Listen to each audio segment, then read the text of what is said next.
The Willys MB is the most iconic Jeep of World War II and the vehicle that defined the very word Jeep. Designed as a lightweight four-wheel drive reconnaissance and utility vehicle, it became the backbone of Allied mobility. When the US Army issued a requirement in 1940 for a fast, rugged, all-terrain vehicle, Willys Overland responded with a powerful and reliable design that would soon prove itself on every front of the war. Powered by the famous 2.2-litre Go Devil engine, the Willys MB delivered excellent torque and durability. Soldiers valued it for its simplicity, ease of repair, and ability to operate in mud, sand, snow, and jungle terrain. Whether towing artillery, carrying wounded soldiers, transporting officers, or mounting machine guns, the Willys MB did it all. The Jeep became a symbol of American industrial strength and adaptability. It served in North Africa, Europe, the Pacific, and even on the Eastern Front through Lend-Lease. By the end of the war, more than 360,000 Willys MBS had been produced. General Eisenhower himself credited the Jeep as one of the most important tools of Allied victory. Even today, the Willys MB remains one of the most recognizable military vehicles ever built. The Ford GPW was essentially the twin brother of the Willys MB, produced to meet the massive demand for Jeeps during World War II.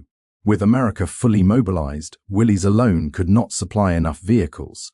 So Ford Motor Company stepped in. The result was the GPW, a Jeep nearly identical in appearance and performance to the Willys MB. The letters GPW stood for Government Contract, 80-inch wheelbase, and Willys design. Ford followed Willys' blueprints closely, but added subtle differences such as the iconic Ford F-stamp found on many components. Under the hood, it used the same Go Devil engine, ensuring full parts compatibility in the field. Ford GPWs served everywhere the Willys MB did, from the beaches of Normandy to the jungles of Burma. Soldiers often could not tell the difference between the two models, which was exactly the point. Interchangeability, simplified maintenance, and logistics. The GPW played a critical role in Allied operations and remains highly valued by collectors today. The Bantam BRC-40 holds a special place in history as the original Jeep concept. American Bantam Car Company was the first to deliver a working prototype to the US Army in 1940, beating both Willys and Ford to the finish line. Though Bantam lacked the production capacity to supply the Army alone, its design laid the foundation for all Jeeps that followed. The BRC-40 was lightweight, agile, and highly capable off-road. Soldiers praised its maneuverability and simplicity. Despite its small engine compared to Willys, it performed admirably in early tests and combat trials. Bantam BRC-40 seconds saw service primarily with Allied forces such as the British and in reconnaissance roles. Although Bantam did not receive the main production contract, its contribution was vital. Without Bantam, the Jeep as we know it might never have existed. The Willys MA was the direct predecessor of the famous Willys MB. Produced in limited numbers in 1941, the MA represented Willys Overland's first standardized military Jeep accepted by the US Army. While similar in appearance to the MB, the MA featured unique design elements such as a slat-style grille and different dashboard layout. The MA was heavier and more refined than earlier prototypes, offering better stability and performance.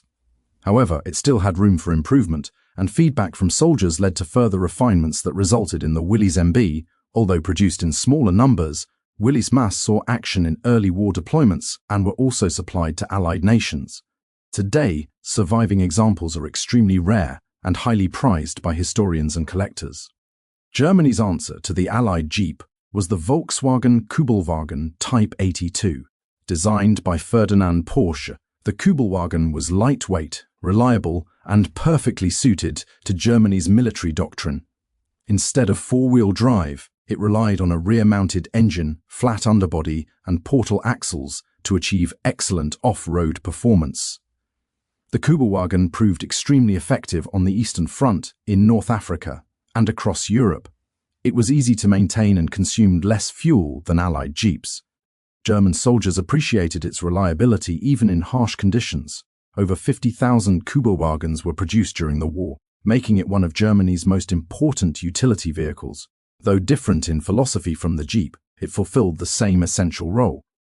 The Schwimmwagen, Type 166, was an amphibious evolution of the Kubelwagen, making it one of the most unique Jeep-type vehicles of World War II.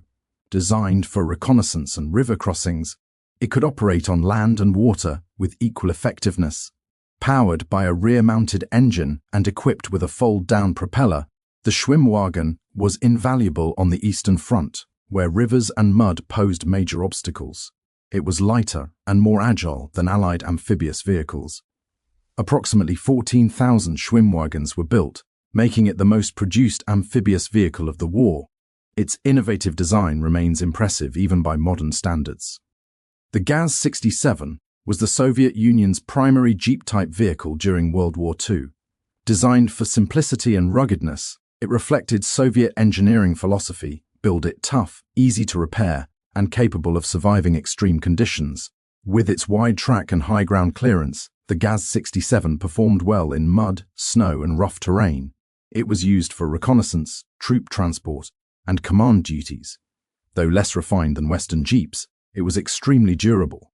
The GAZ-67 played a key role on the Eastern Front and helped keep Red Army units mobile during some of the harshest fighting of the war. The GAZ-64 was the first Soviet attempt at creating a Jeep-type vehicle inspired by American designs. Introduced in 1941, it laid the groundwork for later Soviet light utility vehicles. Although produced in limited numbers, the GAZ-64 demonstrated the feasibility of a compact four-wheel drive vehicle for Red Army use. Its narrow track caused stability issues, which were later corrected in the GAZ-67. Despite its shortcomings, the GAZ-64 represents an important step in Soviet military vehicle development. The Austin Champ was Britain's post-war designed Jeep-type vehicle, but its development began during World War II.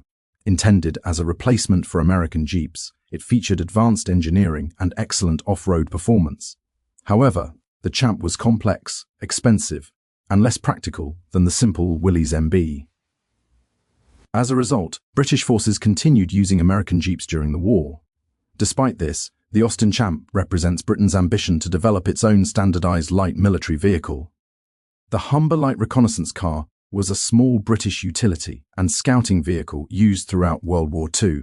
Though slightly larger than a Jeep, it fulfilled similar roles in reconnaissance and liaison. Used by British and Commonwealth forces, it offered better protection and endurance than open Jeeps in some situations. Italy's Fiat 508 CM Coloniale was a light military vehicle used extensively in North Africa. Designed for desert warfare, it featured a simple and reliable design. Italian forces used it for transport, reconnaissance, and command duties.